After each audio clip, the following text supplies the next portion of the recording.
invalidando pactos. Es un tema interesante. Vamos a orar. Padre, en el nombre poderoso de Jesús te damos gracias en esta mañana por tu palabra.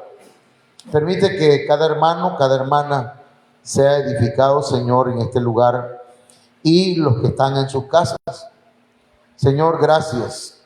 Ministranos, que esta palabra haga el efecto que tiene que hacer en los corazones. Dame palabra apostólica, profética, evangelística, pastoral y magistral. Amén.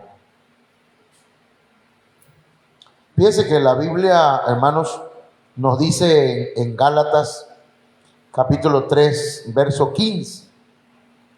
Hermanos, hablo en términos humanos. Y cuando dice en términos humanos, va a ser una analogía. Una analogía es una comparación, hermanos, entre lo espiritual con alguna circunstancia o algo terrenal, ¿me entienden? Eso es una analogía. Entonces dice, hermanos, hablo en términos humanos. Dice, un pacto, aunque sea de hombre, un pacto que es un juramento, ahí está entre paréntesis. Dice, un pacto, aunque sea de hombre, fíjense cómo dice, una vez ratificado, o sea, una vez confirmado, una vez hecho oficial, nadie lo invalida. O sea, nadie lo puede anular, nadie lo puede cancelar, desautorizar, ni le añades. No se le puede aumentar, no se le puede ampliar, no se le puede poner más cargas. Entonces, no sé si hasta aquí está más o menos claro, pero en la Biblia Dios habla hoy, dice, hermanos, voy a hablarles en términos humanos. Cuando un hombre hace un pacto y lo respalda con su firma, miren, nadie puede anularlo ni agregarle nada. La firma hace tiempo, hermanos, no era la que hacemos hoy, sino la firma era una palabra, ¿verdad? Solo con la palabra era suficiente para hacer un pacto. Ahorita vamos a hablar de todo ello, pero hermanos, me interesa mucho que veamos y que pongamos una base bíblica. La palabra de Dios para todo dice que cuando ya se hace un pacto, no se puede ignorar, ni mucho menos ignorarlo. Fíjese. Y la BM, falta la W, ¿verdad? BM, dice, ninguno de los contratantes puede anularlo. Es decir, yo hice un pacto y yo lo quiero anular por mis propias fuerzas y aparentemente lo anulé, pero van a venir consecuencias. Entonces, hoy vamos a tratar, hermanos, de explicar esto. Si usted al final, usted dice, no le entiendo, pastor, me puede hacer preguntas al finalizar. Amén. Entonces, hasta aquí estamos claros, que si se hace un pacto, un juramento, una vez que se ha firmado, se ha confirmado, que se ha oficializado, alguien ya lo aceptó. Sí, este es un trato, es un acuerdo. Ya no se puede desautorizar. Ya lo hicimos. Trato hecho. ¿Cómo dicen? Trato hecho. No, jamás deshecho. O sea, un pacto hecho no se puede deshacer así nada más porque sí. Ahora, ¿qué significa un pacto, hermano? Pacto. Amén. Viene de la palabra berit y esa palabra está en el numeral H1285 del diccionario Strong. Y dice que un pacto, hermanos, tiene que ver con hacer alianza. Es una confederación, una unión de varias entidades. Es un convenio. Un pacto es un convenio. Hacer alianza es jurar, es prometer, es un contrato, es un acuerdo entre hombres. entre gente seria, gente que lo hace, hermanos, comprometidamente, pues, gente que tiene que es de compromiso, pues. Ahorita vamos a ver con la ayuda del Señor. Chécame ahí, hijo, está bien, creo que está del lado, parece. Bueno, entonces, fíjense cómo dice acá, el significado de pacto, hermanos, lo más probable, dice, es que este nombre se deriva de la raíz acádica, que significa encadenar, poner grillos. ¿Saben lo que son grillos? ¿No? Eso que hacen. No, esos no. Grillos son los grilletes que le llaman, que le ponen, aquí le llaman esposas, ¿verdad? Acá. Pero grilletes en los pies. Entonces, es encadenar. Un pacto te encadena. Un pacto te pone grilletes en los pies, esposas en las manos, te aprisiona. ¿Sí me explico? Entonces, en varios casos había acuerdo mutuo que se confirmaba con un juramento, pero ese juramento era en nombre del Señor.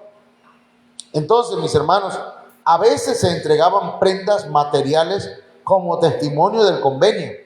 O sea, te voy a dar esto y es una señal, un acuerdo serio, por eso te estoy dando esto, una prenda. Hoy con la ayuda del Señor vamos a avanzar un poquito. ¿Hasta aquí estamos bien? Sí, porque es un tema muy delicado. Ahora, veamos un ejemplo. Hubo un pacto con un pueblo que se llamó los Gabaonitas. El pueblo de Israel, hermanos, venía de Egipto y había atravesado ya el desierto y ya estaban conquistando la tierra prometida, ya estaban conquistando Canaán, ya habían conquistado Jericó y se habían caído las enormes murallas de Jericó. Y estas personas llamadas de Gabaón, los gabaonitas, escucharon todo eso y les hizo así. A ver, le tuvieron miedo a Israel. Entonces estos tuvieron una brillante idea de hacer un pacto, pero un pacto que iba con astucia. Fíjense que ellos, hermano, el pueblo de Israel iba entrando, acabando con todas las ciudades, destruyendo, hermanos, ciudades cananeas. Pero los gabaonitas, que ahí dice pues el verso Josué 9:3, dice que eran habitantes de Gabaón. Cuando ellos se enteran lo que le habían hecho a Jericó y a Jai, hermanos, ellos usaron astucia y dice que se presentaron como embajadores, como representantes de un país lejano. Usaron astucia, ahí lo dice, usaron astucia. Se presentaron con Josué y con los líderes de Israel y entonces le dijeron, y fíjense qué astutos eran, llevaron alforjas viejas sobre sus asnos y odres de vino viejos, rotos y remendados. Ellos querían hacer un pacto, pero con astucia. Y luego ese pacto que querían ellos era con mentiras. Josué 9:5 dice, y sandalias gastadas, remendadas en sus pies, vestidos viejos sobre sí, y todo el pan de su provisión estaba seco y desmenuzado. O sea que ellos llegaron andrajosos, todos sucios, ¿entienden? Con vestidos viejos y bueno, hasta el pan enmohecido. Josué 9:6 dice, vinieron a Josué al campamento en Gilgal y le dijeron a él y a los hombres de Israel, hemos venido, ¿de dónde? De un país lejano, de allá por donde se fue Shrek. A ver, de un país muy, muy lejano. Entonces, haced pues pacto con nosotros, le dice. Era mentira. Les voy a adelantar un poquito. ellos vivían a 3 cuadras de ahí, a 3 días de ahí, caminando. Entonces, era un pacto con inseguridad porque los líderes y Josué sospechaban. Dice la Biblia que, porque a veces, hermanos, cuando hay algo que no cuadra, ¿verdad? Usted sospecha, pero le da pena a veces decir, ¿será que yo le diga? Y si no es así, a lo mejor son mis nervios, pero a mí se me hace que aquí no está, ¿verdad? Eso le pasaba a ellos. Dice el 9:7, y los hombres de Israel dijeron a los heveos, quizá habitáis en nuestra tierra, quizás habitan en esta parte de aquí cerca. ¿Cómo pues haremos pacto con vosotros? Y luego Josué le dice, ¿quiénes sois y de dónde venís? Como que sospechaba, ¿verdad?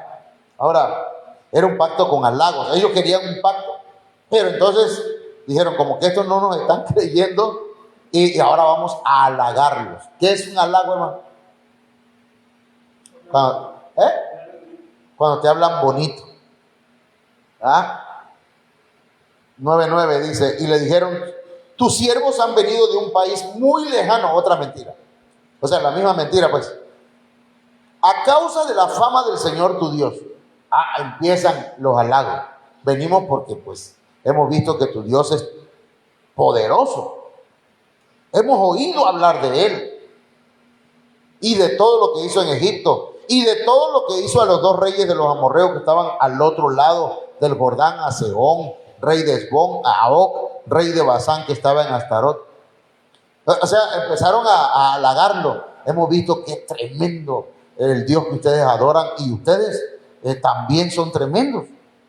Entonces, los halagos, ¿quién resiste un halago? Cuando le dicen, qué bonitos ojos tienes debajo de esas 2 cejas. Qué bonito color, decía una hermana. Y cuando te dicen, ay, qué trabajador eres, qué mujer tan trabajadora, y usted se siente, aquí le estaban halagando, era un pacto, querían hacer un pacto, pero para llegar a ese pacto, ellos estaban halagando. Que por cierto, aquí, cuando alguien le haga muchos halagos, debe tener cuidado, porque esa es una de las estrategias que va a usar el anticristo para ocupar el reino o el gobierno del mundo, de la tierra. Y alguien decía, cuando alguien te halague, porque hay gente que te halaga, hermano, pero a la vuelta de un tiempo te dan una patada. O sea que cuando alguien te halague, hazle lo del chicle. ¿Qué le hacen al chicle? ¿Qué le hacen al chicle, hermano? Lo mastica, pero no lo traga. Entonces cuando alguien dice, hermanito, qué tremendo, qué bueno que el Señor te está usando, al ratito te andan hablando mal de ti y ya se enojaron contigo. A mí me ha pasado muchas veces, no se preocupe. Mi pastor, él es mi pastor y todo me faltará, dice. Pero ya luego, cuando ven que el pastor tiene pies de barro, que tiene defectos, que no hizo lo que pensaban o querían que hiciera el pastor, ahí se ponen. Bueno, no hablemos de lo demás, hermano, vamos a hablar con nosotros. Pacto con los gabaonitas. Entonces, pero fíjense que ese pacto comenzó, hermanos, con medias verdades. Ese es el tremendo que dice, nuestros ancianos, dice Josué 9:11, y todos los habitantes de nuestro país nos hablaron diciendo, tomad provisiones en vuestras manos para el camino, id a su encuentro. Eso es cierto. Y decirles, somos vuestros siervos, haced pues pacto con nosotros. Eso era cierto. Lo que no era cierto era esto. Nuestro pan estaba caliente cuando lo sacaba de nuestra casa. No era cierto.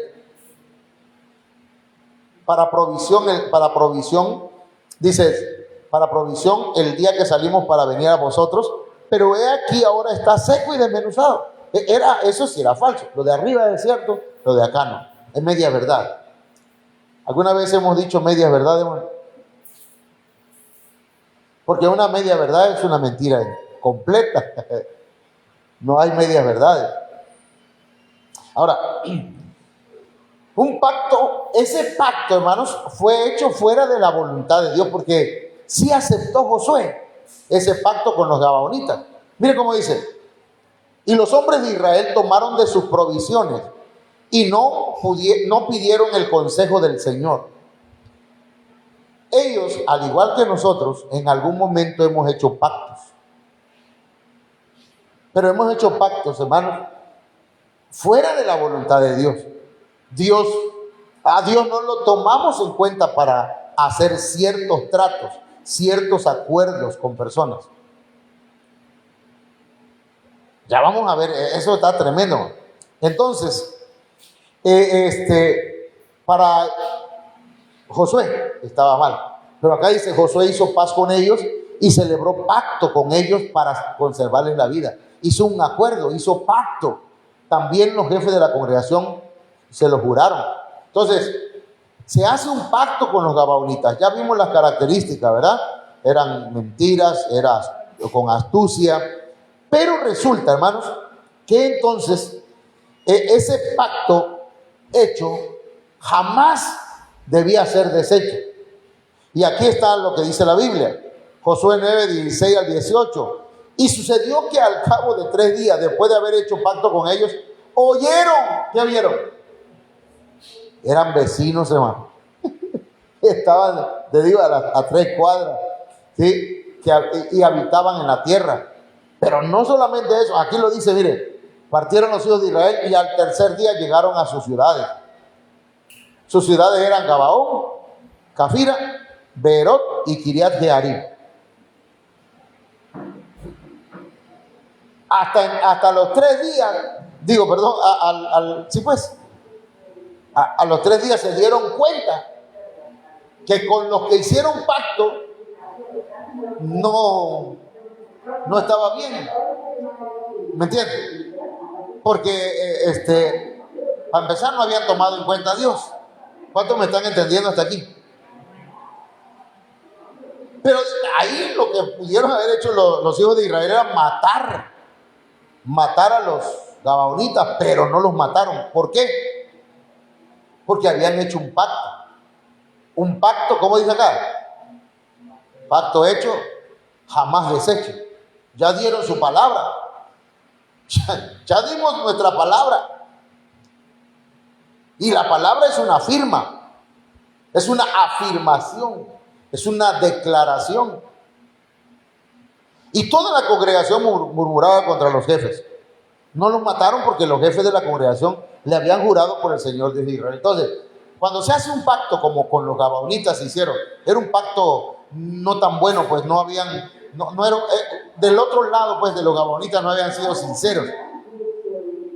Entonces dice: pues lo rompemos, ¿cuál es el problema? Si ellos comenzaron diciendo mentiras, pero no, porque Josué sí tenía palabra. ¿Me entiendes? Los jefes de Israel tenían palabra. Ahora, ¿qué pasa? Que, hermanos, ¿esto ocurrió en qué tiempo? ¿En los días de quién? ¿Quién era el líder de Israel? Josué. Fíjense bien. Ay, se me rebalaron los zapatos. Un atentado contra el pacto. ¿Qué pasó? Dice en 1 Samuel capítulo 22, verso 19. Esto que vamos a leer ahorita ya es en los tiempos de Saúl. Saúl fue el primer rey de Israel. Pero no aparece como el primer rey luego, porque se apartó del Señor, pero dice, y Anob, ciudad de los sacerdotes, hirió a filo de espada, así a hombres como a mujeres, niños hasta los de pecho, bueyes, asnos y ovejas, todo lo hirió a filo de espada. Cuando Josué se dio cuenta que los gabaonitas le habían mentido, los condenó, por decir así, y declaró sobre ellos que siempre iban a ser aguadores, siempre iban a estar sirviendo en el templo a los sacerdotes. Claro que ellos vivían en esta ciudad, en la ciudad de Nob, donde estaban los sacerdotes. Los gabaonitas eran los esclavos, los sirvientes de los sacerdotes. ¿Me estoy explicando? Ok, entonces, ¿qué hace Saúl? Que en un arranque de celos, porque resulta que David, que él andaba persiguiendo a David, ¿sí? Y en ese perseguirlo, David fue con unos sacerdotes y el sacerdote le dio la espada de Goliat y le dio pan, le dio comida. Entonces Saúl, desde la perspectiva de Saúl, ustedes saben que Saúl perdía la choropa, ¿verdad? Se le iba la onda, él estaba dañado por un espíritu malo de parte de Dios. De manera que él, hermano, pensó que los sacerdotes lo estaban traicionando y que le habían provisto de armas a David y que le habían provisto de alimento. Entonces agarró en un arranque de enojo, mató a los sacerdotes, mató 85 sacerdotes y mató a muchos, a mujeres, niños y entre ellos hombres, mujeres y niños de los gabaonitas. ¿Quiénes eran los gabaonitas? ¿Qué habían hecho los gabaonitas con Israel? Un pacto. ¿Qué hizo Saúl? Están aquí, hermano. ¿Qué le hizo Saúl? Los mató.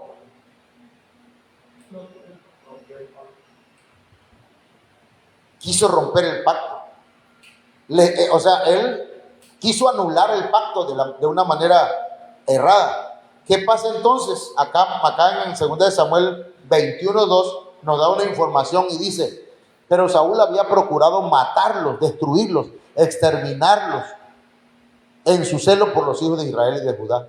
No leí lo demás, pero esto es lo que me interesa, pues, ¿por qué Saúl? Entonces Saúl atenta contra ese pacto. ¿Dónde está? 2 de Samuel 21:2. Nada más anoten las citas los que están anotando, ¿verdad?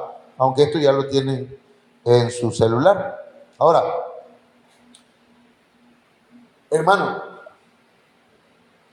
un pacto que se quiere anular de la manera equivocada trae consecuencias. Oiga lo que va a decir. Aquí vamos a entrar casi ya en el tema. 2 de Samuel 21:1. Hubo hambre en los días de David por 3 años consecutivos. O sea, hubo calamidad. Una calamidad, hermanos míos, es una desgracia.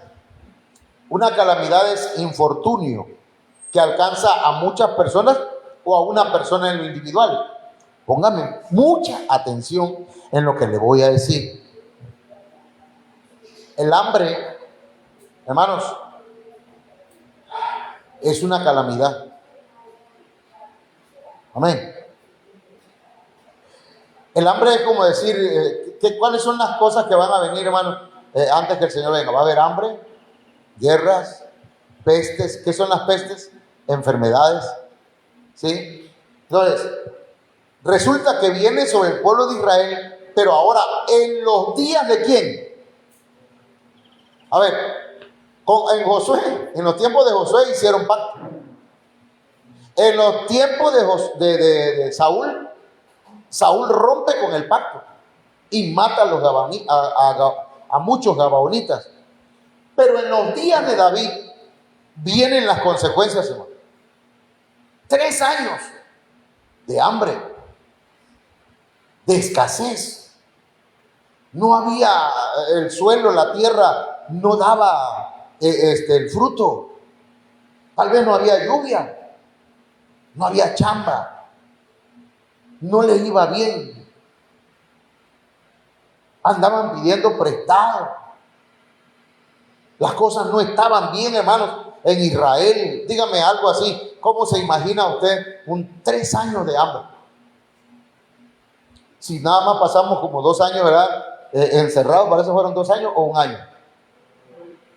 2 años, hermano. Qué tremendo, ¿ah? Pues los que teníamos trabajo así fijo, qué bueno, y los que no. Entonces estaba dura la situación de Israel. Pero vamos a ver por qué. Porque David tenía hermano, David era un hombre que tenía un corazonzote, amaba a Dios y creía en Dios y creía que todo sucedía porque Dios lo permitía. ¿Me entiendes? Y David, ¿qué hizo David? Consultó a Jehová, fue a orar. Señor, ¿qué está pasando?